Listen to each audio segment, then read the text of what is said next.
Doctor Yunus যে বাংলাদেশের রাজনীতিবিদদের তার পকেটে নিয়ে ঘুরেন তার প্রমাণ তিনি নতুন ভাবে দিতে যাচ্ছেন। ১/১১ সময়ে -2 থিওরি এসেছিল এই ইউনূসের মাথা থেকে।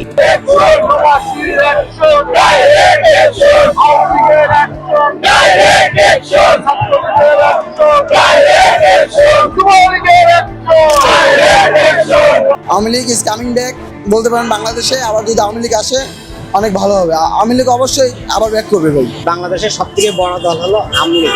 প্রতি ঘরে ঘরে মানুষের ভিতরে দর্শক, ঢাকায় আওয়ামী লীগের একের পর এক ঝটিকা মিছিল এবং সরকারের সেটা মোকাবেলা করতে একেবারে ত্রাহি অবস্থা। পুলিশের মধ্যে এক ধরনের মানে ছটফটানি কাজ করছে। পুলিশ কখনো কখনো নিষ্ক্রিয় ভূমিকা পালন করছে। ব্রেকিং নিউজ প্রিয় দর্শক, কিছুক্ষণ পূর্বে ডক্টর মোহাম্মদ ইউনূস যুক্তরাষ্ট্রে পৌঁছেছে। যখন সে রেস্টুরেন্টে প্রবেশ করতে যাচ্ছিল ঠিক সেই সময় আওয়ামী লীগের নেতাকর্মীদের তোপের মুখে সেখান থেকে পালাতে বাধ্য হয়েছে এবং আওয়ামী লীগের নেতাকর্মীরা তার উপর হামলা করেছে। প্রিয় দর্শক, ইতিমধ্যে সেখানে একেবারে টান টান উত্তেজনা বিরাজ করছে। যুক্তরাষ্ট্রের পুলিশ এবং হাজার হাজার আওয়ামী লীগের নেতাকর্মীরা সেখানে জড়ো হয়েছে। প্রিয় দর্শক, আজকের ভিডিওটি খুবই গুরুত্বপূর্ণ হতে চলেছে, তাই না টেনে সম্পূর্ণ ভিডিওটি দেখতে থাকুন এবং চ্যানেলটি সাবস্ক্রাইব করে আমাদের সাথেই থাকুন। নিজের চালে নিজেই একের পর এক ধরা খাচ্ছেন অধ্যাপক ইউনূস। ঐক্য দেখাতে নিউ ইয়র্কের সফর সঙ্গী হিসেবে বিএনপির 2 জন সহ 3 দলের 4 নেতাকে নিয়ে যাওয়ার সিদ্ধান্ত নিয়েছেন। বিএনপি থেকে 2 জন হওয়ায় গোস্বা করেছেন তার বাকি 2 মিত্র জামায়াত ইসলামী ও এনসিপি। শেষ পর্যন্ত মিত্রতার মান ভাঙাতে এই 2 দলের আরো 2 নেতাকেও সাথে নিয়ে যাচ্ছেন। আবার জুলাই জাতীয় সনদ বাস্তবায়নের জন্য বিশেষজ্ঞ প্যানেলের পরামর্শে কাজ করতে গিয়ে অন্তর্বর্তী সরকারের বিপদ বাড়ছে। শেষ মুহূর্তে সরকারের নজরে এসেছে বিশেষজ্ঞ প্যানেলের পরামর্শ অনুযায়ী সাংবিধানিক আদেশ জারি করে জুলাই সনদ জারি করলে খোদ অন্তর্বর্তী সরকারই অকার্যকর হয়ে যাবে। কারণ সনদে নির্বাচনকালীন তত্ত্বাবধায়ক সরকার ব্যবস্থা প্রবর্তনের কথা বলা হয়েছে। ফলে সংবিধানের অন্তর্বর্তী সরকারের কোনো বিধান না থাকায় খোদ নিজেদের গদি হারানোর শঙ্কা পেয়ে বসেছে অধ্যাপক ইউনূস ও তার মিত্রদের। এমন সংখ্যায় মিত্রদের সাথে দেন দরবার আর বোঝাপড়া করতে আমেরিকা ছুটে গেছেন জাতীয় ঐকমত্য কমিশনের সহসভাপতি ডক্টর আলী রিয়াজ। সূত্রগুলো বলছে যুক্তরাষ্ট্র বসে মিত্রদের মধ্যে আগামী নির্বাচনে আসন ভাগাভাগি নিয়ে সমঝোতার জন্য আলোচনা হওয়ার কথা ছিল, কিন্তু অধ্যাপক রিয়াজের প্রস্তাবে নিজের গদি হারানোর শঙ্কায় সে আলোচনার মোড় এখন ঘুরে গেছে। ফলে মিত্রদেরকে সাংবিধানিক আদেশের মাধ্যমে জুলাই সনদের প্রস্তাব থেকে ফিরে আনাই হবে নিউ ইয়র্কে বসে আলোচনার মূল জায়গা। শান্তিতে নোবেল বিজয়ী অধ্যাপক ইউনূস বাংলাদেশে ক্ষমতার মসনদে বসার প্রথম 10 মাসে 11টি দেশ সফর করেছিলেন। নির্বাহী আদেশে নিজের এবং নিজের প্রতিষ্ঠানের কোটি কোটি টাকা কর মওকুফের পর রাষ্ট্রীয় টাকায় তার ও তার মিত্রদের এমন প্লেজার ট্রিপ ব্যাপক সমালোচনার জন্ম দিয়েছিল। সবশেষ লন্ডন সফরে গিয়ে বহু চেষ্টা করেও ব্রিটিশ প্রধানমন্ত্রীর দেখা না পাওয়াটাকে বিশ্লেষকরা বাংলাদেশের অন্তর্বর্তী সরকারের কূটনৈতিক বড় ব্যর্থতা বলে মনে করেন। আবার লন্ডনে তারেক রহমানের সাথে বৈঠকের কারণে 2 মিত্র জামায়াত ইসলামী এবং এনসিপি গোস্বা করে বসে। তখন তিনি পড়েছিলেন শ্যাম রাখি না কুল রাখি অবস্থায়। সব দিকে ব্যর্থ হয়ে শেষ পর্যন্ত ফেব্রুয়ারিতে নির্বাচন হবে বলে মৃদু ঘোষণা দিয়ে দেন। সেই ঘোষণায় সংকোচ আরো বেড়েছে। 2 মিত্র এনসিপি ও জামাত অধ্যাপক ইউনূসের জন্য বিপদ বাড়াচ্ছে। অবশ্য অনেকে মনে করেন জামাত ও এনসিপির এই অবস্থান চাইনিজের সেট মেনুর মতোই, আগে থেকে ঠিক করা নাটক। তারেক রহমানের সাথে লন্ডন বৈঠকের আলোচনা অনুযায়ী 15ই আগস্টের মধ্যে শেষ হওয়ার কথা ছিল জুলাই সনদ আর জাতীয় ঐকমত্য কমিশনের নাটক। না পেরে প্রথমে 1 মাস মেয়াদ বাড়ানো হয়, তাতেও কাজ হয়নি, বাড়িয়েছে আরো 1 মাস। 15ই অক্টোবর শেষ হবে সেই মেয়াদ। মিত্রদের মূল রাখতে কয়েক দফা নানাভাবে ঘষা মাজা করে অধ্যাপক রিয়াজের কমিশন 11ই সেপ্টেম্বর সনদের খসড়া চূড়ান্ত করেছে। এতে থাকা সংস্কারের 84টি সিদ্ধান্তের 11টিতে বিভিন্ন দলের আপত্তি রয়েছে।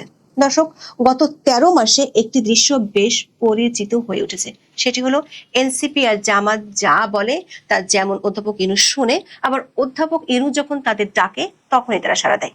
এমন বন্ধুত্বপূর্ণ সম্পর্কে অবাক করা বিষয় হলো মাত্র 11টি বিষয় আগামী নির্বাচিত সংসদে শুরু হবে এই সিদ্ধান্ত জামাত ও এনসিপি মানছে না। যে কারো কাছে মনে হতে পারে পিআর পদ্ধতিতে নির্বাচন কিংবা গণপরিষদ নির্বাচন এগুলো লোক দেখানো নাটক ছাড়া আর কিছুই নাই। এখনো পিআর পদ্ধতিতে উচ্চকক্ষ গঠন সহ কয়েকটি সিদ্ধান্ত ক্ষমতায় গেলে বাস্তবায়নে রাজি নয় বিএনপি। আবার পিআরের দাবিতে আন্দোলনে নেমেছে জামাত সহ 7 দল। এর মধ্যে মূল ফ্যাসাদ বাদে জুলাই জাতীয় সনদ কিভাবে বাস্তবায়িত হবে তা নিয়ে ঐকমত্য কমিশন এ নিয়ে 2 দফা আলোচনা করে নিজেদেরকে ঠিক করা একটি বিশেষজ্ঞ টিমের সাথে। সে টিমে ছিলেন 2 জন বিচারপতি, 1 জন আইনের শিক্ষক এবং 3 জন আইনজীবী। এই 6 জনের মধ্যে 2 জন বিএনপি ও 2 জন জামাতের সমর্থক হিসেবে পরিচিত, আর বাকি 2 জন ডক্টর কামাল হোসেনের ঘনিষ্ঠ। শেষ পর্যন্ত এই 6 বিশেষজ্ঞের পরামর্শে গত 17 সেপ্টেম্বর রাজনৈতিক দলগুলোর সাথে সংলাপে ঐকমত্য কমিশন 3টি প্রস্তাব তুলে ধরে। সেগুলো হলো: 1, অন্তর্বর্তী সরকার জুলাই ঘোষণার 22 নম্বর অনুচ্ছেদের অধীনে একটি সাংবিধানিক আদেশ জারি করতে পারে, যেখানে জুলাই সনদে উল্লেখিত মৌলিক সংস্কার প্রস্তাবগুলো থাকবে। এই আদেশ তাৎক্ষণিকভাবে কার্যকর হবে। দ্বিতীয়ত, ওই আদেশে গণভোটের বিধান রাখা যেতে পারে এবং সংসদ নির্বাচনের সঙ্গে একই দিনে গণভোট হবে। সবশেষ যদি গণভোটের হ্যাঁ জয়যুক্ত হয়, তাহলে তা কার্যকর হওয়ার তারিখ থেকে অনুমোদিত হবে। সরকার একাধিক সূত্রগুলো বলছে, এই 3টি প্রস্তাব নিয়ে সমঝোতার জন্য অধ্যাপক ইউনূস 3 মিত্রদলের 4 সদস্যকে নিজের সাথে নিউ ইয়র্কে নিয়ে যাওয়ার সিদ্ধান্ত নেন। সেখানেও বাধে বিপত্তি। জাতিসংঘের সাধারণ পরিষদের 80তম অধিবেশনে অংশ নিতে অধ্যাপক ইউনূস 21 সেপ্টেম্বর মধ্যরাতে বাংলাদেশ ছাড়বেন।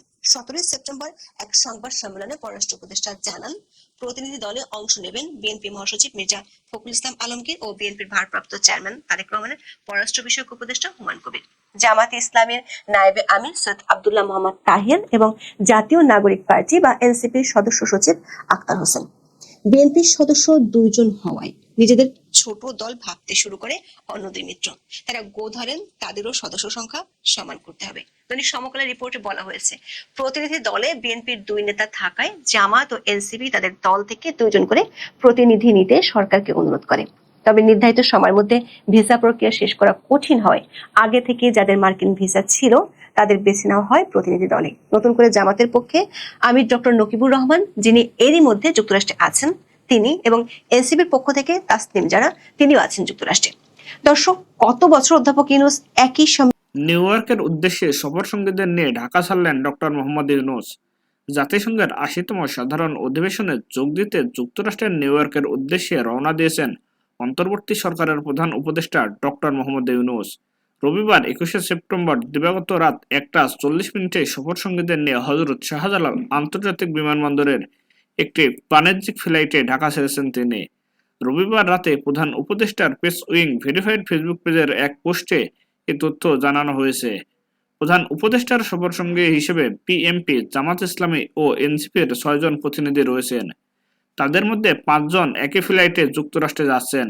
তারা হলেন বিএনপির মহাসচিব মির্জা ফখরুল ইসলাম আলমগীর, দলের ভারপ্রাপ্ত চেয়ারম্যান তারেক রহমানের পররাষ্ট্র বিষয়ক উপদেষ্টা হুমায়ুন কবির, জামাত ইসলামের নায়েবে আমির সৈয়দ আব্দুল্লাহ মোহাম্মদ তাহির, এনসিপির সদস্য সচিব আক্তার হোসেন ও দলটির জ্যেষ্ঠ যুগ্ম মহাসচিব তাসনিম জারা।